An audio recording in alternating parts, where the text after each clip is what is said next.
Assalamualaikum warahmatullahi wabarakatuh. Selamat pagi anak-anak, berjumpa lagi dengan Pak Wahab. Pada kesempatan kali ini kita akan mempelajari pembelajaran keempat, tema 3, subtema 1. Sebelum kita memulai, mari kita baca suratul Fatihah terlebih dahulu, dengan harapan nantinya apa yang kita hasilkan dapat membawa manfaat. Al-Fatihah.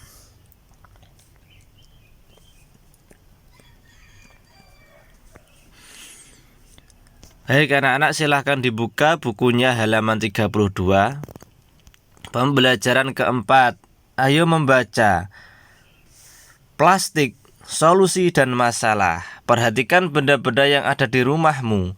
Sebutkan benda-benda yang terbuat dari plastik. Ternyata sangat banyak alat rumah tangga yang terbuat dari plastik. Mulai dari ember, gayung, sampai sendok sayur.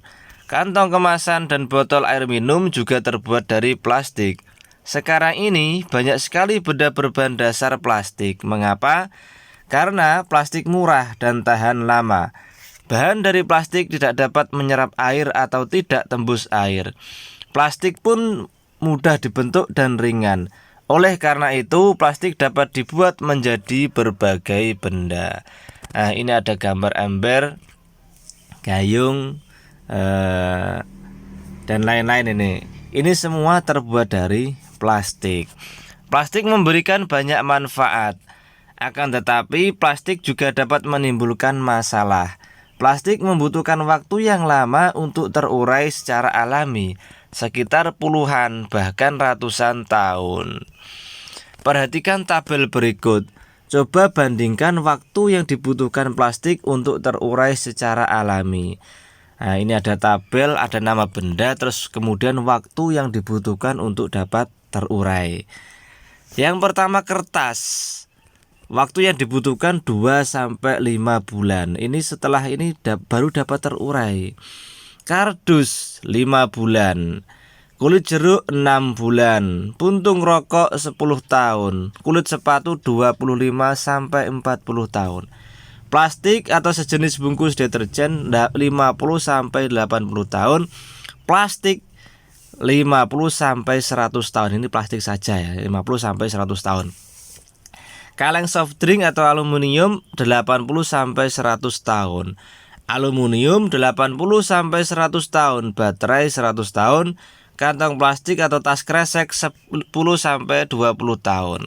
Styrofoam tidak dapat diuraikan. Ini anak-anakku. Jadi lamanya proses penguraian plastik selama bisa-bisa sampai 100 tahun seperti ini. Jadi sangat sulit untuk dapat diuraikan ini. Jadi kamu dapat membayangkan apabila membuang kantong plastik sekarang, kantong plastik akan terurai 10-20 tahun yang akan datang. Untuk mengurangi sampah plastik dapat dilakukan dengan 3 cara.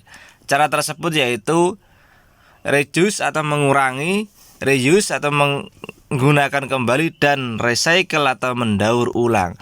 Reuse adalah mengurangi penggunaan plastik. Contohnya ketika berbelanja, sebaiknya membawa tas belanja sendiri sehingga tidak perlu menggunakan kantong plastik. Reuse adalah memanfaatkan sekembali sampah plastik. Misalnya, sampah kemasan botol minuman digunakan untuk membuat pot bunga. Recycle adalah daur ulang sampah plastik. Biasanya dilakukan di pabrik. Sampah plastik diolah menjadi barang baru yang dapat dimanfaatkan lagi. Kamu dapat membantu proses daur ulang dengan mengumpulkan dan mengelompokkan sampah plastik. Sampah plastik tidak dicampur dengan sampah lainnya. Berikan sampah plastik kepada pemulung atau petugas kebersihan. Merekalah yang akan membawanya ke pabrik daur ulang sampah. Gunakan plastik dengan bijak agar bumi selamat. Nah, ini jadi bahaya plastik jika tidak didaur ulang akan menimbulkan sampah-sampah yang dapat mencemari lingkungan, karena plastik sangat sulit untuk diuraikan anak-anakmu. Nah, jadi jangan membuang plastik sampah khususnya plastik sembarangan ya. Ayo berdiskusi. Kamu telah membaca wacana di atas. Kamu harus dapat mengurangi dan membatasi penggunaan bahan-bahan dari plastik. Untuk itu lakukan kegiatan reduce atau mengurangi, reuse atau memanfaatkan kembali, dan recycle atau mendaur ulang. Diskusikan dengan temanmu apa yang dapat dilakukan untuk reuse atau mengurangi, reduce atau mengurangi, reuse atau memanfaatkan kembali, dan recycle atau mendaur ulang. Tulis hasilnya pada tabel berikut. Nah ini reduce itu kira-kira bagaimana, terus reuse dan recycle itu bagaimana. Silahkan didiskusikan, tanya-tanya kepada keluarga yang dapat kamu tanyai. Terus ayo mengamati, amatilah lingkungan di sekolahmu. Banyakkah sampah plastik dari kantong kemasan makanan dan minuman? Catatlah hasil pengamatanmu. Berikan tanda centang jika kamu menemukannya. Nomor 1, lokasi di mana. Nah, untuk sekolahan ini diganti dengan lingkungan rumahmu. Ya. Lokasinya misalkan di mana, di samping rumah atau di belakang rumah. Nah, sampah plastik kemasan makanan atau bukan, kalau makanan dicentang. Kalau tidak berarti dibiarkan atau disilang. Ini melakukan pengamatan ya. Silakan nanti berkeliling di sekitar rumah. Kamu menemukan benda plastik di daerah mana atau di sekitar mana ya. Ayo menulis, kamu telah melakukan pengamatan sampah plastik di lingkungan sekolahmu. Nah, sekolahmu diganti di rumahmu. Ceritakan hasil pengamatanmu secara tertulis. Perhatikan penggunaan huruf besar dan tanda baca yang tepat. Ditulis di sini ya. Setelah kamu melakukan pengamatan, silakan menulis di kotak ini ya. Ingat, jangan lupa menggunakan huruf besar atau tanda titik komanya agar tepat. Ayo berdiskusi, bermusyawarahlah bersama seluruh teman di kelasmu. Musyawarah tentang cara mengurangi sampah plastik di sekolah. Ingat, sekolah diganti di rumah. Tuliskan hasil musyawarah pada kolom di bawah ini. Nama siswa, pendapat nama siswanya tidak diganti dengan nama orang yang kamu ajak bermusyawarah. Ayah atau ibu, kakak atau yang lain, paman, dan lain-lain. Pokoknya yang kamu ajak untuk bermusyawarah siapa ya. Jawablah pertanyaan di bawah ini. Apakah pendapatmu disampaikan di depan kelas? 2. Apakah kamu mempunyai kesempatan untuk menyampaikan pendapat di depan kelas? Kelas diganti di rumah. Apakah hasil musyawarah sesuai pendapatmu? 4. Apakah kamu akan menjalankan hasil musyawarah di kelas? 5. Pentingkah bagi kamu memberikan pendapat saat musyawarah dilakukan? Tuliskan alasanmu. Kelas diganti di rumah. Ayo berlatih, plastik tidak hanya digunakan untuk membuat perlengkapan dapur dan kantong kemasan. Plastik juga digunakan untuk membuat bola, seperti bola pingpong dan bola sepak. Banyak permainan yang menggunakan bola, contohnya antara lain bola tangan.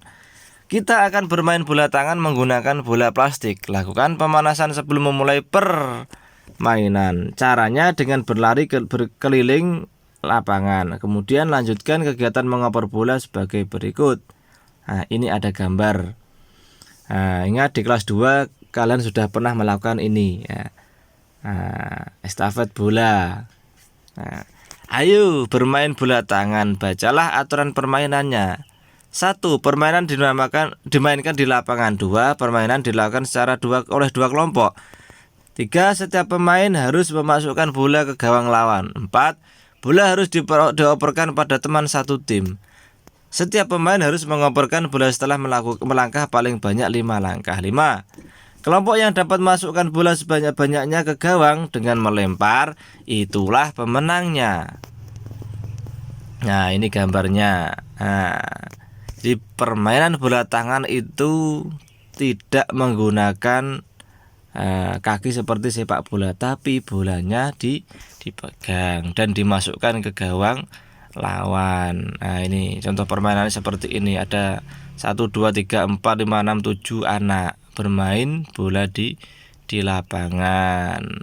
Nah, ini bisa dicoba sendiri di rumah.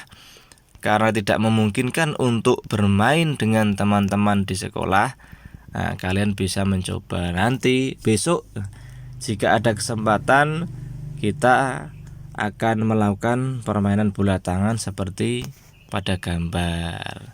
Mungkin hanya itu anak-anakku yang bisa saya sampaikan. Semoga bermanfaat. Kurang lebihnya Pak Wahab mohon maaf. Wassalamualaikum warahmatullahi wabarakatuh.